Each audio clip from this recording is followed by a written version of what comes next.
Hello dear jail police aspirant Karmabarta online চ্যানেলের এই গুরুত্বপূর্ণ ক্লাসে তোমাদের সকলকে স্বাগত জানাচ্ছি। এই ক্লাসটা হবে আমাদের জেল পুলিশ লিখিত পরীক্ষার class number 5। Yes, class number 5। এর আগে আমরা 4টি ক্লাস করিয়ে নিয়েছি। এর মধ্যে প্রিজন এবং প্রিজনার, তোমাদের যে ডিপার্টমেন্টাল পার্ট রয়েছে প্রিজন এবং প্রিজনারের উপর আমরা 2টি ক্লাস করিয়েছি। অ্যাডমিনিস্ট্রেশনের উপরে, পাবলিক অ্যাডমিনিস্ট্রেশনের উপরে 1টি ক্লাস করিয়েছি। পুলিশ যে টপিক সেই পুলিশ থেকে আগে 1টি ক্লাস করিয়েছি। এই ক্লাসটা হবে আমাদের পুলিশের উপরে 2 নাম্বার ক্লাস এবং টোটাল ক্লাস নাম্বার আমাদের 5। আশা করি তোমরা আগের ক্লাসগুলো অবশ্যই দেখেছো। যারা আমাদের আগের ক্লাসগুলো দেখোনি, আমরা ভিডিও ডেসক্রিপশানে দিয়ে রেখেছি, প্লেলিস্ট বানিয়ে দিয়েছি। জেল পুলিশ এক্সাম প্রিপারেশান 2026 বলে আমরা প্লেলিস্ট বানিয়ে দিয়েছি। ওই প্লেলিস্টে তুমি যাও, আমাদের ইউটিউব চ্যানেল কর্মবার্তা অনলাইনে রয়েছে, সেটা থেকে সবগুলো কোশ্চেন তোমরা অবশ্যই ক্লাসগুলো দেখে নোট করে রাখো।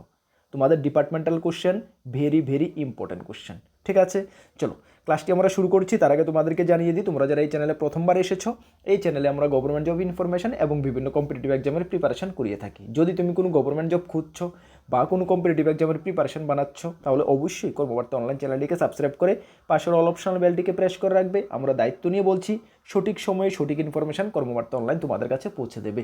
তাছাড়া তুমি যদি বিভিন্ন এক্সামের প্রিপারেশন করছো, যেমন jail police, ward secretary, Tripura high court, group D LDC, Tripura assembly group C group D, GRBT group C group D, railway group D NTPC, SSC GD SSC MTS, সফেদ LDC MTS, TPSC senior computer assistant, Tripura police constable যেটা খুব শীঘ্রই বের হচ্ছে, Tripura police sub inspector, forester, forest guard, almost all এক্সামের best quality and updated notes আমাদের কাছে রয়েছে। যদি আমাদের নোটগুলো নিয়ে পড়তে হয়, আমাদের হোয়াটসঅ্যাপ নাম্বার সকলেই দেখতে পাচ্ছ, নোট করে রেখে দাও 9612998930। এই নাম্বারে হোয়াটসঅ্যাপে যোগাযোগ করে পিডিএফ নোটসে অনলি অ্যাভেলেবেল রয়েছে, টেলিগ্রামের মাধ্যমে নিয়ে নেবে। যথেষ্ট কোয়ালিটি মেনটেন করেছি, ভালো রেসপন্স পাবে, যেটুকু আমরা দায়িত্ব নিয়ে বলতে পারি। চলো আমরা ক্লাসটি শুরু করছি। এই ক্লাসটা আমাদের জেল পুলিশের পুলিশ টপিকের উপরে 2 নাম্বার ক্লাস, টোটাল ক্লাস হলো 5। ঠিক আছে, প্রথম ক্লাসে আমরা মেবি 17-18টা কোশ্চেন আমরা করিয়েছি। সেকেন্ড ক্লাসে আমরা 18 থেকে বেশ কিছু কোশ্চেন তোমাদেরকে করিয়ে দেব। মনে রাখবে, যে কোশ্চেনগুলো আমরা করাচ্ছি ভেরি ভেরি ইম্পর্ট্যান্ট, তোমরা পরীক্ষার পরে মিলিয়ে নেবে, ভেরি ভেরি ইম্পর্ট্যান্ট কোশ্চেন। অনেকের মনে এখন ডাউট থাকবে, দাদা আমরা যারা আপনার থেকে নোট নিয়েছি, তোমাদের মনে এটা প্রশ্ন জেগে গেছে না, যারা আপনাদের থেকে নোট নিয়েছি, আপনি তো আমাদেরকে ডিপার্টমেন্ট কোশ্চেন এখনও দেননি, বলেছেন এক্সামটি ডিক্লেয়ার হলে গ্রুপের মধ্যে দেবেন, আমাদেরকে সকলকে হোয়াটসঅ্যাপ গ্রুপে জয়েন করিয়েছেন। ইয়েস, তোমাদেরকে সকলকে হোয়াটসঅ্যাপ গ্রুপে জয়েন করিয়েছি। এখানে তোমাদের পরীক্ষা যেটুকু শোনা যাচ্ছে মে বা জুন মাসে হচ্ছে, মে মাসে, ম্যাক্সিমামলি মে মাসে তোমাদের পরীক্ষা হচ্ছে আফটার এডিসি ইলেকশন। ঠিক আছে, তো সুতরাং এই গ্যাপিং কারেন্ট অ্যাফেয়ার্সটি তোমরা গ্রুপে পেয়ে যাবে এবং এক্সাম ডেট ডিক্লেয়ার হলে তোমরা যে একটা টাইম পাবে, সেই টাইমের মধ্যে তোমরা ডিপার্টমেন্ট কোশ্চেনগুলো যতগুলো টপিক আছে আরামসে কভার করতে পারবে। এর থেকে বেশি কিছু পারবে না, আরামসে তোমরা কভার করতে পারবে। ওই হিসাবে তোমাদেরকে আমরা প্রত্যেকটা টপিক ওয়াইজ কোশ্চেন আমরা হোয়াটসঅ্যাপ গ্রুপে দেবো। এখন ফ্রি ক্লাস করাচ্ছি, এই ক্লাসগুলো তোমরা ফলো করো। এমন অনেক স্টুডেন্ট রয়েছে যারা নোট নিতে পারছে না, ফাইন্যান্সিয়ালি ভেরি উইক, নোট নিতে পারছে না। তো তাদের জন্য আমাদের কর্তব্য বনে কিছু ফ্রি ইউটিউব ক্লাস তাদেরকে করিয়ে দেওয়ার জন্য। ওই কারণে আমরা ফ্রি ইউটিউব ক্লাস করাচ্ছি এবং ফ্রি ইউটিউব ক্লাসের মধ্যে আমরা ভেরি ভেরি ইম্পর্টেন্ট কোশ্চেন দিচ্ছি তাদের কথা চিন্তা করে। তোমরা যারা আমাদের থেকে নোট নিয়েছো, অবশ্যই তোমরা আমাদের জন্য তোমাদের জন্য আমরা স্পেশাল কিছু রেডি করে রেখেছি, স্পেশাল কিছু রেডি করছি, যেগুলো তোমাদেরকে গ্রুপে দেব। তোমরা চিন্তা করতে হবে না, তোমরা আমাদের থেকে পয়সা দিয়ে নোট নিয়েছো, তো তোমাদের পয়সাটার মূল্য আমরা অবশ্যই দেব কর্মবার্তা অনলাইন। এতটুকু তোমাদেরকে আমরা বিশ্বাস করাতে চাই, এতটুকু বিশ্বাস রাখতে পারো কর্মবার্তা অনলাইনের উপরে। বেশ কিছু তোমরা important, very very important question তোমরা গ্রুপে পাবে।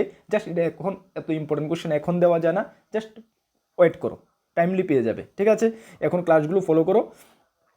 চলো, আর যারা আমাদের থেকে নোট নিয়েছো না, নিতে চাও, তাহলে তোমাদেরকে বলবো লেট করবে না। অবশ্যই তুমি আজকে আমাদের থেকে নোট নাও বা 10 দিন পরে নোট নাও, অ্যামাউন্ট সেম থাকছে, নোটে থাকবে, কম হবে না।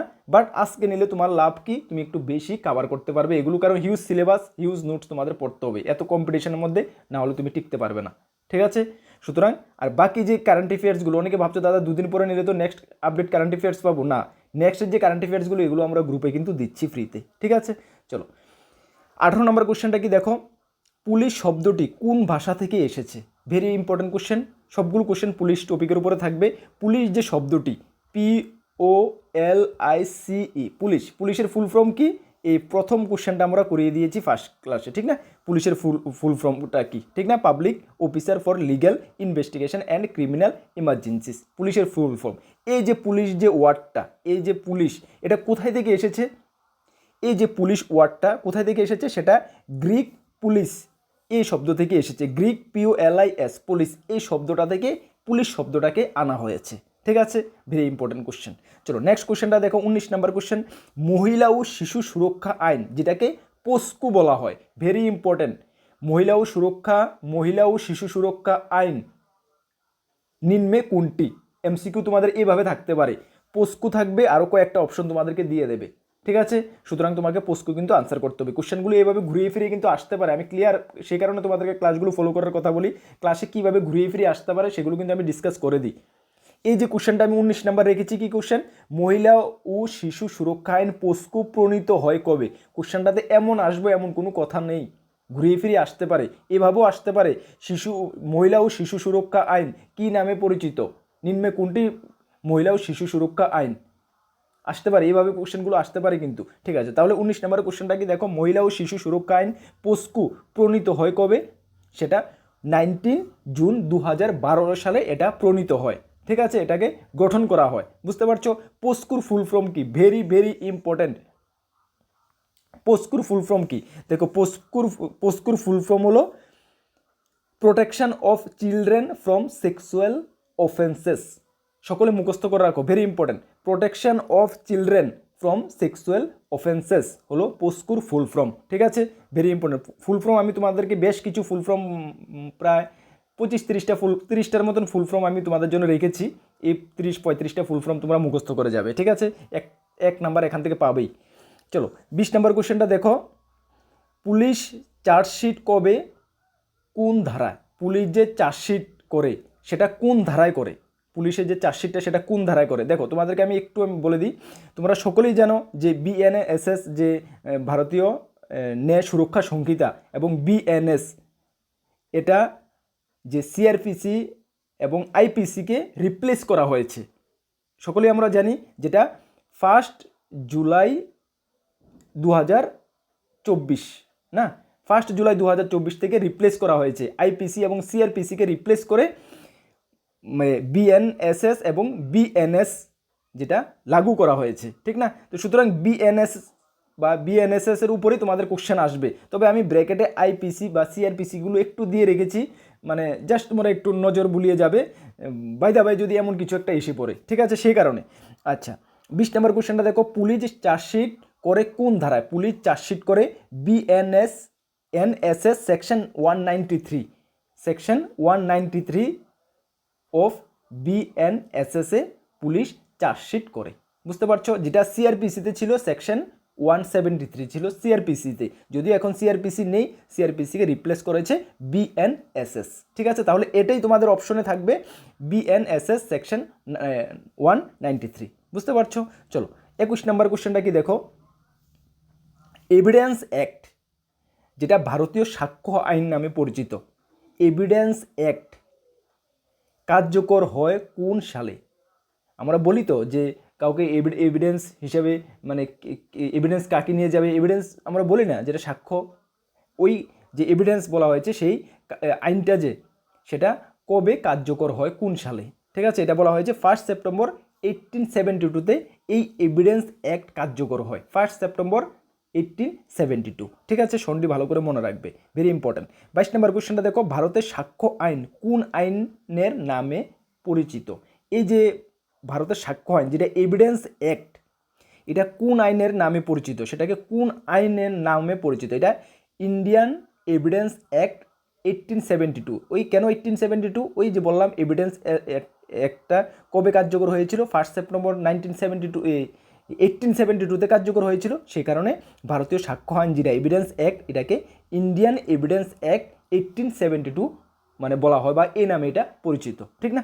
আচ্ছা, 23 নম্বর কোশ্চেনটা দেখো, নন কগনিজিবল অফেন্স, এ এফআইআর কার অনুমতি ছাড়া হয় না? এফআইআর তো জানো সকলেই, full form first information report, ঠিক না? আচ্ছা, নন কগনিজিবল অফেন্স, অফেন্স দুই প্রকার হয়, কগনিজিবল অ্যান্ড নন কগনিজিবল।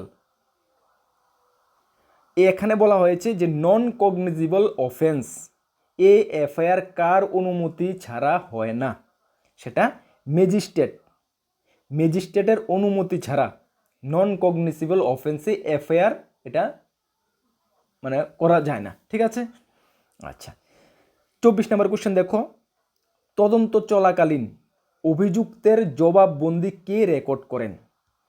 কোনো একটা কেসের যখন তদন্ত হয়, যে নাকি অভিযুক্ত আসামি, ওর যে জবানবন্দি রেকর্ড করা হয়, সেই রেকর্ডটা কে করেন? এটাই বলা হয়েছে যে তদন্ত চলাকালীন অভিযুক্তের জবানবন্দি কে রেকর্ড করেন। কোনো একটা যখন ক্রাইম বা যাই কিছু যখন অভিযুক্ত থেকে আসামি থেকে এটা বয়ান হিসাবে মানে রাখা হয় বা রেকর্ড করা হয়, সেটা এই রেকর্ডটা কে করেন? সেটা ম্যাজিস্ট্রেটই করেন, একমাত্র পাওয়ার ম্যাজিস্ট্রেটের কাছে রয়েছে, ম্যাজিস্ট্রেট করেন, ঠিক আছে? চলো 25 নম্বর কোশ্চেনটা দেখো, গ্রেপ্তারকৃত ব্যক্তিকে সংবিধানের কোন অনুচ্ছেদ সুরক্ষা দেয়? আমাদের সংবিধানে যারা গ্রেপ্তারকৃত আসামি যারা রয়েছে তাদেরও সুরক্ষার জন্য বা তাদেরও যে ফান্ডামেন্টাল রাইট সুরক্ষার জন্য কিন্তু ধারা রয়েছে বা আইন রয়েছে তাদেরকে সেভ করার জন্য, তাদেরকে সুরক্ষিত রাখার জন্য। এখানে এটাই বলা হয়েছে যে গ্রেপ্তারকৃত ব্যক্তিকে সংবিধানের কোন অনুচ্ছেদ সুরক্ষা দেয়?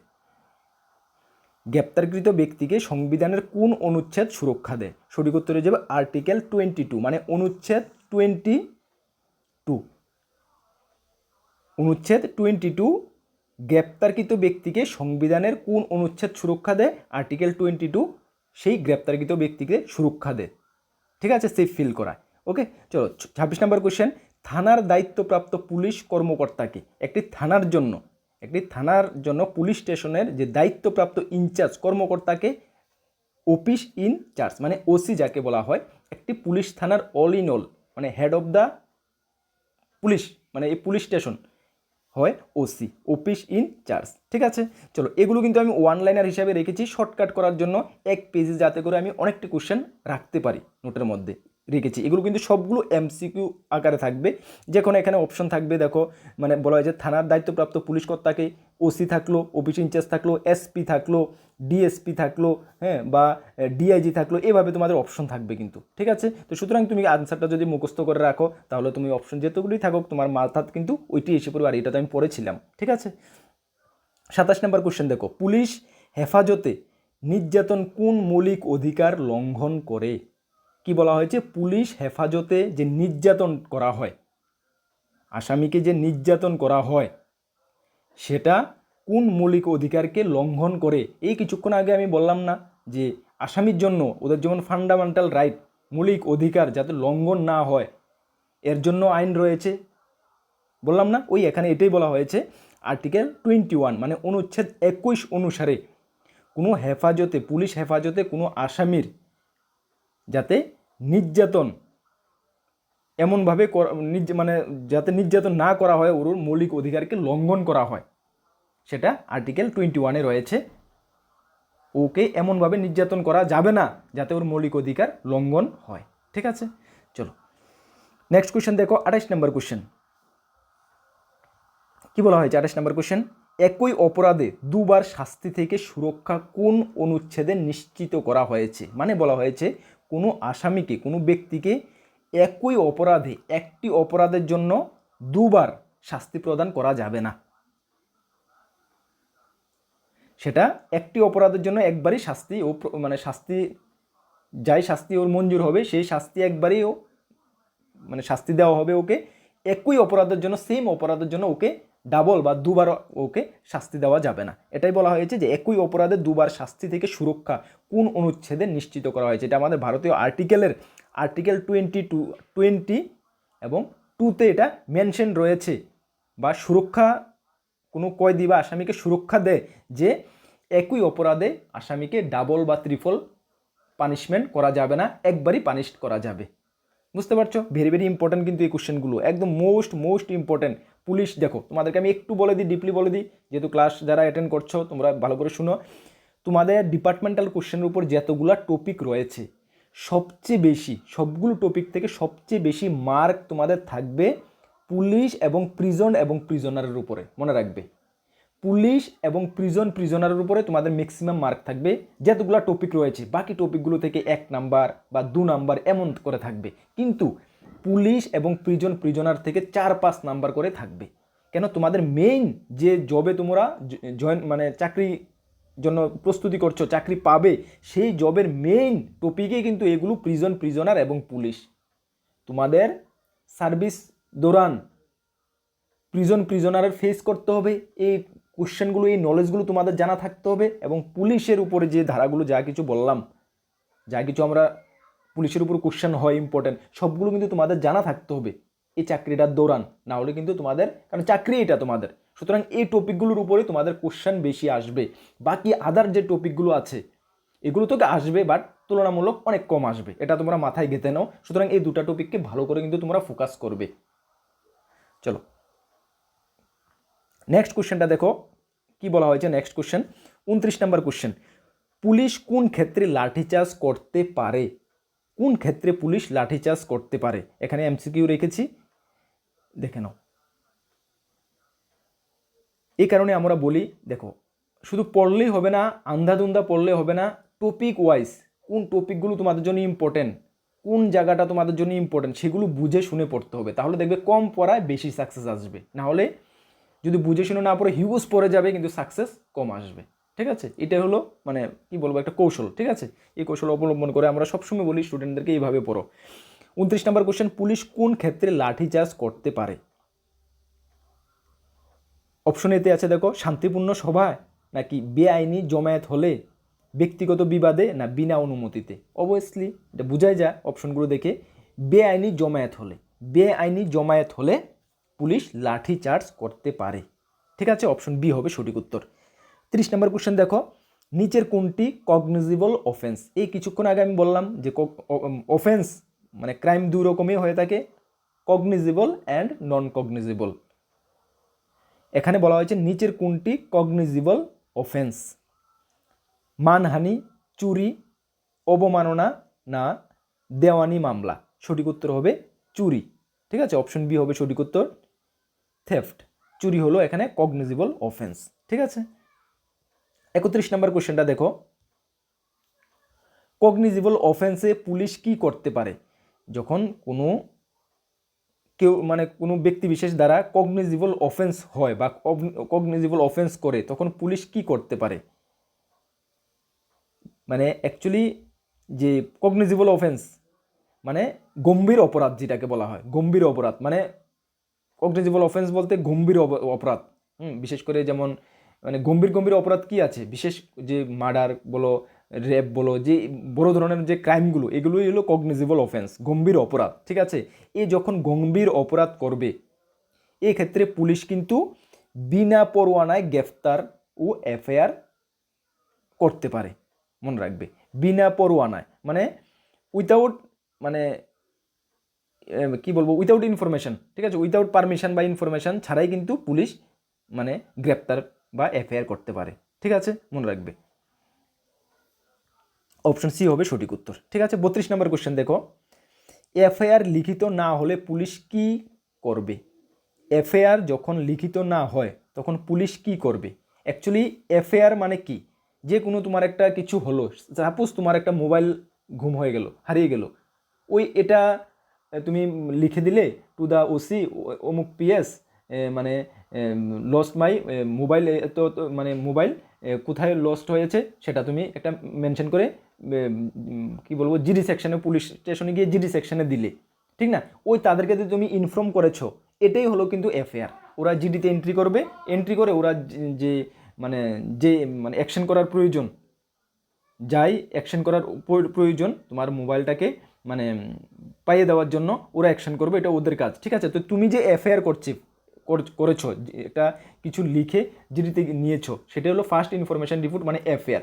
ধরো তুমি এখন লেখাপড়া জানো না, টোটালি লেখাপড়া জানো না, এফআইআর কী জিনিস এটাও তুমি জানো না, কীভাবে লিখতে হয় এটাও তুমি জানো না, তাহলে তুমি পুলিশ স্টেশনে গেলে বললে ও মানে জিডির মধ্যে জিডি সেকশনে পুলিশ স্টেশনে যেয়ে থাকুক, ওনাকে বললে যে স্যার আমার মোবাইলটা হারিয়ে গেছে, আমি কি আমাদের এটা পাইতে আপনারা মানে মোবাইলটা পাইয়ে দিতে আপনারা আমাকে হেল্প করুন, সাহায্য করুন, ঠিক না? তখন তুমি লিখতে পারো না যে স্যার আমি তো এটা লিখতে পারি না বা লিখিত পাবো কিছু না, এটা আপনারা একটু দেখুন। তো ওরা কী করে দেবে, পুলিশ যে মানে অফিসার রয়েছে, জিডি সেকশনে যে অফিসার রয়েছে, অফিসার বাধ্য হবে যে তোমারটাকে ওরা মৌখিক, তুমি যে মৌখিকভাবে বলেছ, তোমার মৌখিক অভিযোগটাকে ওরা জিডি এন্ট্রি করবে এবং ফার্দার যা অ্যাকশন নেওয়ার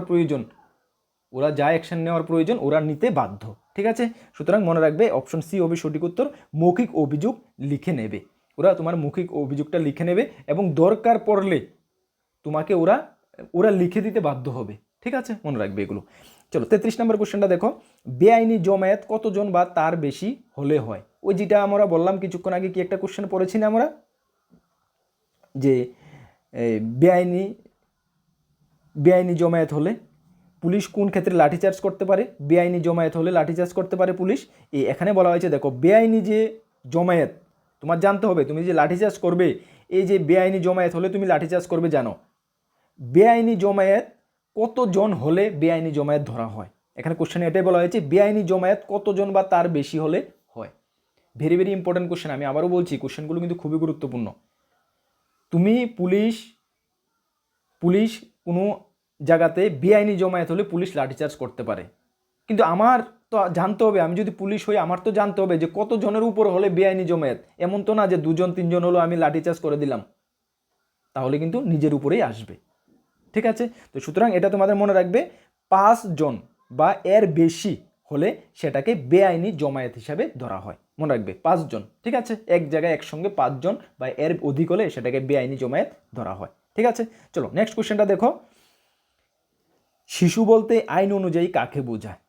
আমাদের ভারতবর্ষে শিশু বলতে আইন অনুযায়ী কাকে বোঝায়? যারা 18 বছরের নিচে, বিলো 18 ইয়ার্স যাদের এজ, তাদেরকেই কিন্তু শিশু বলে ধরা হয়, আমাদের ভারতীয় সংবিধানে উল্লেখ রয়েছে।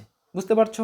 চলো তাহলে আজকের ক্লাসে আমরা এই কোশ্চেনগুলো করিয়েছি, আমরা আরও ইম্পর্টেন্ট কোশ্চেন তোমাদের পুলিশের জন্য আমরা রেডি করছি বা করে রেখেছি, বিভিন্ন টপিকের উপর আমরা রেডি করছি, সব কিছু এতটুকু আমরা কর্মবার্তা অনলাইন তোমাদেরকে দায়িত্ব নিয়ে বলতে পারি, আমাদের লেভেলে আমরা বেস্ট থেকে বেস্ট কোয়ালিটি নোটস তোমাদেরকে আমরা প্রোভাইড করে দেব। যতজন তোমাদেরকে আমরা সিলেকশন করিয়ে দেব সেটা আমাদেরই বেনিফিট, আমাদেরই রেপুটেশন বাড়বে। গত যে বছর যারা এখন বর্তমানে ট্রেনিং করছে ত্রিপুরা পুলিশ কনস্টেবল, এখানে 300-র উপরে আমাদের স্টুডেন্ট সিলেক্ট করিয়ে দিয়েছি, যেটা আমাদের জন্য গর্বের বিষয়, আমাদের ভাল লাগে এতজন স্টুডেন্ট আমরা মানে সিলেক্ট করতে পেরেছি। আমাদেরও টার্গেট 249 তোমাদের পোস্ট, ম্যাক্সিমাম আমাদের স্টুডেন্টরা যাতে সিলেকশন পায় সেজন্য আমরাও চেষ্টা করছি। তোমরা একটু হার্ডওয়ার্ক করো ভালো করে, এই কয়েকটা দিন তোমরা কয়েকটা মাস তোমরা নিজের জন্য কিছু করো, ভালো করে ফোকাস করো, পড়াশোনা করো, আশা করি তোমরা সফল হবে। আর আমাদের group, Telegram group, WhatsApp group, free group যে কথা আমি বলছি, যেগুলো যারা তোমরা জয়েন করোনি অবশ্যই ভিডিও ডিসক্রিপশনে লিঙ্ক আছে, জয়েন করে নেবে বিভিন্ন আপডেট সবার আগে পাওয়ার জন্য। আর আমাদের থেকে যদি নোট নিয়ে পড়তে আমাদের হোয়াটসঅ্যাপ নাম্বার ভিডিও ডিসক্রিপশন আছে, সেই নাম্বারে যোগাযোগ করে নিয়ে নেবে, ভালো রেসপন্স পাবে। চলো নেক্সট কোন গুরুত্বপূর্ণ ভিডিও বা ক্লাসে তোমাদের সঙ্গে দেখা হচ্ছে। সকলকে বেস্ট অফ লাক, জয় হিন্দ, বন্দে মাতরম।